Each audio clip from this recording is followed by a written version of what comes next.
ধার্য করা হয়েছে। 30,000 টাকা আয় ধার্য করা হয়েছে। 4 নাম্বার হাটবাজার পাবলিক টয়লেট ও অন্যান্য খাত। হাটবাজার ও পাবলিক টয়লেট খাতে 1,38,50,000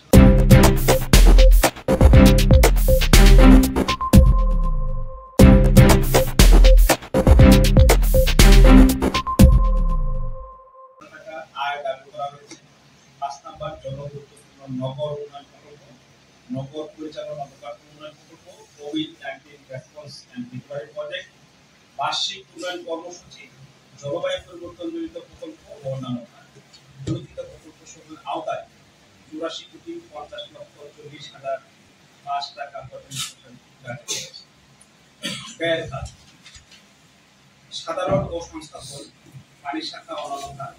সাধারণ সংস্থাপন খাতে প্রশাসক ও মেয়র ও কাউন্সিলরের সহায়তা সদস্যপদের সম্মানী ও কর্মকর্তা কর্মচারীদের বেতন ভাতা ও অন্যান্য কর্মচারীদের বেতন ভাতা বাবদ 3,27,20,000 টাকা। 7LR রাজস্ব খাতে 12 লক্ষ টাকা। 2 বিদ্যুৎ, টেলিফোন ও বৈদ্যুতিক মালামাল খাত, যানবাহন মেরামত, বিদ্যুৎ, টেলিফোন বিল। 3 নম্বর স্যানিটেশন ও কনজারভেন্সি খাত। স্যানিটেশন ও ড্রেন নর্দমা পরিষ্কার ও 30,50,000 টাকা ব্যয় করা হয়েছে। 4 নম্বর হোল্ডিং ফর পানি টাকা ব্যয় করা হয়েছে। 5 নম্বর অনুদান ও অন্যান্য খাত। সামাজিক ধর্মীয় অনুষ্ঠান, ক্লাব ও বিভিন্ন প্রতিষ্ঠানের অনুদানের জন্য 8 লক্ষ টাকা বিভিন্ন সম্মানী আপ্যায়ন ব্যয় সহ 5,50,000 টাকা দাবি করা হয়েছে।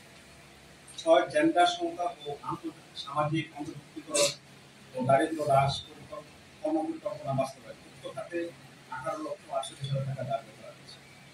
7 নম্বর ক্রীড়া ও সংস্কৃতি খাত। ক্রীড়া ও সংস্কৃতি খাতে 2,50,000 টাকা দাবি করা হয়েছে। 8 নম্বর পশু চিকিৎসা, ইপিআই, জন্ম নিবন্ধন ও মশক নিধন, কোভিড-19 ও মশক নিধন ইত্যাদি। পশু চিকিৎসা, ইপিআই ও এনআইডি, মশক নিধন, কোভিড রেসপন্স খাতে 18,80,000 টাকা ব্যয় দাবি করা হয়েছে। বিভিন্ন দিবস উদযাপনের লক্ষ্যে 2.5 লক্ষ টাকা ব্যয় দাবি করা হয়েছে। 10 নম্বর পৌরসভার নিজস্ব তহবিল, গুরুত্বপূর্ণ নগর উন্নয়ন প্রকল্প, নগর পরিচালনা উন্নয়ন প্রকল্প, কোভিড রেসপন্স 19 রিকভারি প্রজেক্ট, বার্ষিক উন্নয়ন এডিপি, জলবায়ু পরিবর্তন প্রকল্প ইত্যাদি উন্নয়নমূলক কার্যক্রমের আওতায় সর্বাধিক 84,43,43,593 টাকা। সম্মানিত উপস্থিতি, এই ছিল মোটামুটি আমাদের প্রস্তাবিত বাজেটের মূল আলোচনা। এখন বিস্তারিত আলোচনা